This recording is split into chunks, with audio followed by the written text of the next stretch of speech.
Some of this about Japan we've already discussed, but it bears repeating. In 1853, Commodore Matthew Perry arrived in Japan with a fleet of warships and a letter to the shogun from American President Millard Fillmore requesting that trade be established between Japan and the United States. A few months later, when Perry returned, the shogun agreed to a treaty, and rebellions erupted in the southern regions of Japan, particularly Satsuma and Choshu. After Western ships fired on the rebels, they strengthened their forces in their opposition to Western presence, which led to the demise of the Tokugawa shogunate and the emergence of what we call Meiji Japan. In 1866, Saigo Takamori, the leader of the Satsuma domain, and Kido Takayoshi, the leader of the Choshu domain, formed the Sacho alliance, and its purpose was the overthrow of the Tokugawa shogunate as to restore the emperor to power. And the armies of Choshu and Satsuma defeated the army in 1869, effectively felling the Tokugawa army. The 14-year-old heir to the imperial throne was named Mutsuhito, and he became emperor and took the title Meiji, meaning enlightened ruler. Shortly thereafter, he signed the Five-Charter Oath, according to which the feudal order was abolished, the Tokugawa freezing of classes was abandoned, isolationism of Japan ended, and the formation of a governmental assembly was promised.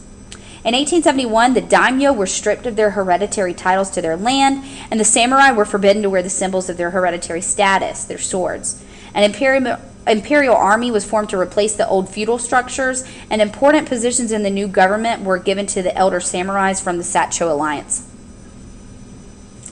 The Meiji Constitution of 1890 created a parliament with an upper house that was appointed and a lower house that was elected, called the Diet. And the Diet could pass laws provided that both houses agreed, but in the end, it served merely as an advisory committee. Only 5% of Japanese males owned enough property to elect representatives to the Diet, and they were also subordinate to the executive branch.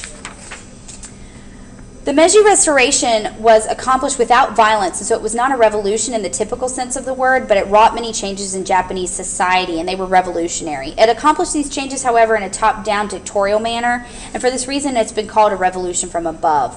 While a centralized group of elite people restructured Japan but managed to leave their former power intact, they also combined their efforts with those of a new order, such as people with capitalistic interests who formerly were not highly placed in the government.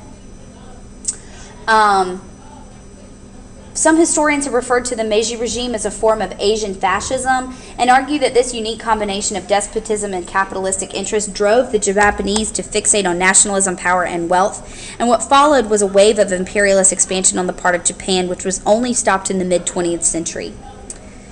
They began to expand in the Pacific in the 1870s when they encouraged Japanese settlers to live on Hokkaido and Kuril Islands in an effort to block Russian expansion.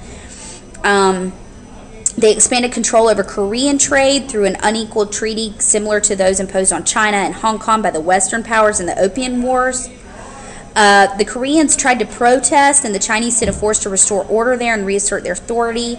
But later that year, the Meiji government in Japan declared war on China, and in a 5-hour battle, they defeated the Qing Navy on the Yellow Sea and took control of Korea. China recognized Korea as being independent and ceded Taiwan, the Pescadores Islands, and Liaodong Peninsula to Japan, and Japan also gained unequal rights in China that paralleled those of the United States and Europe.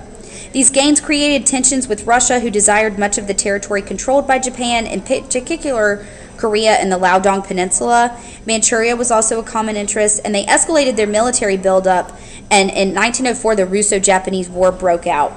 The Russian Baltic Fleet sailed halfway around the world to meet the Japanese, but the Japanese quickly routed them and won control of an important island and a railroad in Manchuria. The Russo-Japanese War firmly established worldwide acceptance of Korea as a colonial territory of Japan.